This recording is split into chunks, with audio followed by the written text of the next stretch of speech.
नमस्कार दोस्तों, कैसे हैं आप सब। उम्मीद करती हूँ कि आप सब बहुत अच्छे होंगे और ये बताने के लिए नीचे कमेंट बॉक्स में जय माता दी ज़रूर लिखें। आज के वीडियो में हम बात करते हैं नवरात्रि के बीच में अगर पीरियड हो गया तो ऐसे में आगे की पूजा आपको कैसे करना है। अगर दुर्गा सप्तशती का पाठ कर रहे हैं या फिर दुर्गा चालीसा का पाठ कर रहे हैं, आपको कैसे पाठ करना है।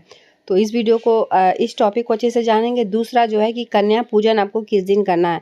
अगर 2 दिन का व्रत रखे प्रतिपदा और अष्टमी का, तो आपको कन्या पूजन कब करना है। और नवमी का कलश स्थापित किए हैं, नवमी का पूजन कर रहे हैं, तो आपको जो है कन्या पूजन कब करना है। चलिए इस चीज़ के बारे में अच्छे से जानते हैं।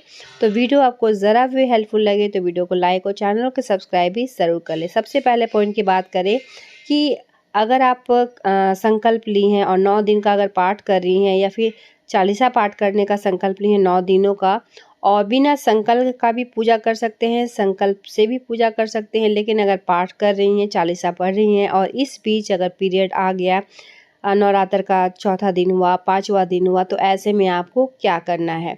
तो सबसे पहले तो आप अपना पीरियड को देखें कि किस दिन का समय है, टाइम कब का है। कभी कभी ऐसा भी होता है 2 दिन आगे 2 दिन पीछे, इस टाइप से भी होता है।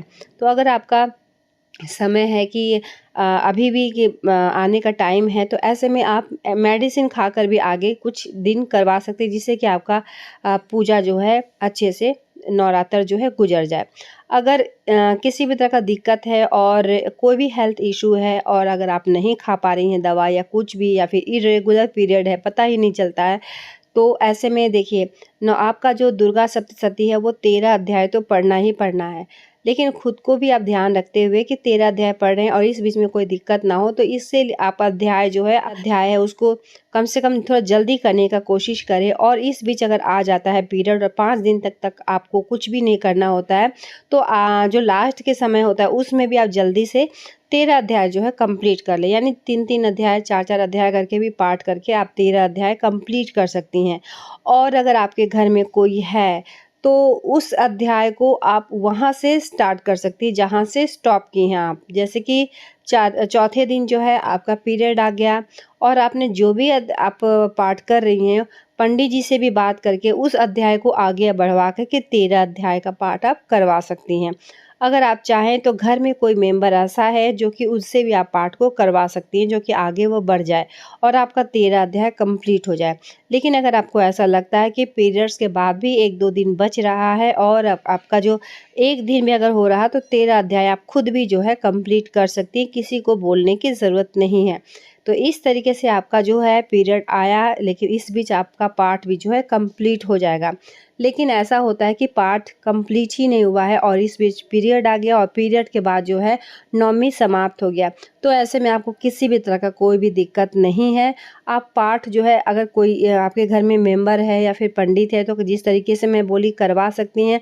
अगर नहीं है तो क्षमा याचना करके, मन ही मन संकल्प ले, क्षमा याचना करके आप वहीं स्टॉप कर दें। किसी भी तरह का कोई दिक्कत नहीं है। देखिए, जब कोई कार्य ऐसा है जो कि आपके द्वारा गलती हो गया, उसके लिए हम लोग क्षमा याचना ज़रूर मांगते हैं।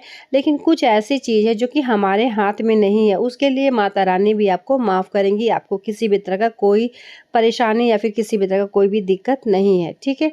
तो इस तरीके से आप कर सकती हैं। और जो चालीसा का पाठ कर रही हैं, उनका चालीसा जो है 9 दिन का 9 बार होता है, तो ऐसे में वो एक दिन बैठकर भी 9 दिन का पाठ वो कर सकती हैं।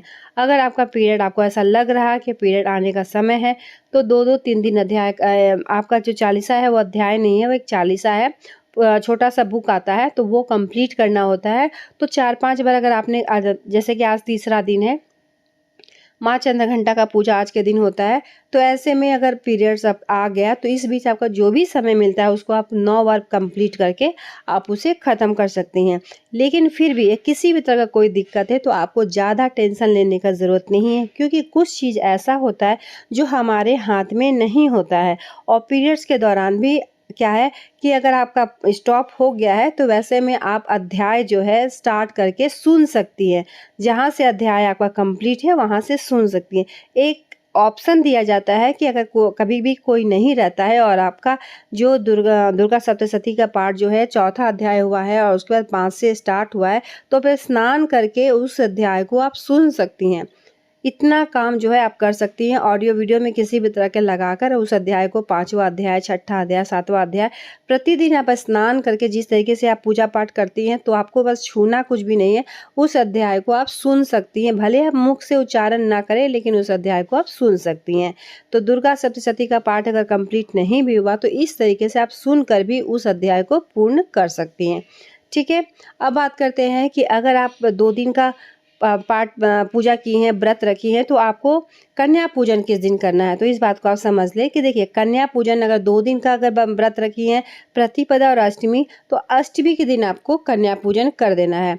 और नवमी का कलश स्थापित की हैं, तो 1 दिन से लेके 9 दिन तक, यानी नवमी के दिन ही आपको पूजा पाठ करना है, हवन करना है, और हवन के बाद जो है कन्या पूजन करना है। क्योंकि नवरात्रि का ये व्रत होता है, तो अष्टमी तिथि में आपको उद्यापन नहीं करना है, कन्या पूजन नहीं करना है। नवमी नवरात्रि का पूजन होता है ये, और नवरात्रि का यानी कन्या पूजन के बाद नवरात्रि के दिन आपको दशमी के दिन जो है भोजन खाना है। बहुत सारे लोग नवमी के दिन भी खा लेते हैं, वो अपने अपने घर का जो नियम है वो करें। नवमी यानी नवरात्रि तक आपको उपवास रखना होता है, और दशमी के दिन जो है भोजन करना होता है।